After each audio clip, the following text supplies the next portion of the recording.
Bonjour tout le monde, ici Patrick Blondin de chez Raisin. Aujourd'hui, en notre capsule découverte, je vous présente un vin d'Espagne, la cuvée Emilio Valerio de l'appellation Navarre. Située au nord du pays, la région de Navarre a comme voisine la très célèbre Rioja.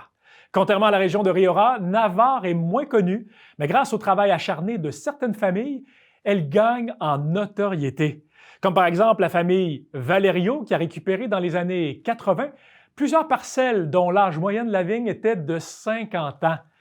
Ils ont depuis construit un magnifique chai circulaire et se sont équipés de matériel de grande qualité, dont des grands fûts, des cuves en bois et même en béton.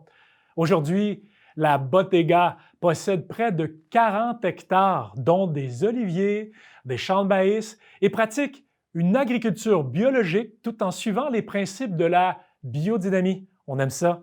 D'ailleurs, l'œnologue Jean-François Hébrard, considéré comme peu interventionniste, signe toutes les cuvées du domaine.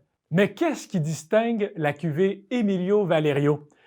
C'est avant tout des terres pauvres, rocailleuses, avec des affleurements de calcaire et de grès qui apportent beaucoup de profondeur au vin. Des vignes âgées de 35 ans plantées entre 400 et 650 mètres d'altitude pour préserver un max de fraîcheur.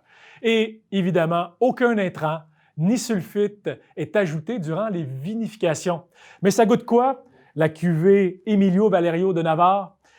C'est élaboré à partir de 5 variétés de raisins, dont le Grenache, Tempranillo, Graciano, Merlot et Cabernet Sauvignon. Les fermentations et l'élevage se déroulent en cuve de béton et en grand foudre.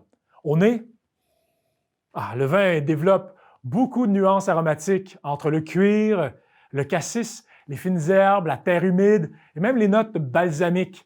C'est à la fois nerveux et vibrant de jeunesse avec une bonne mâche tannique qui assèche un peu la bouche.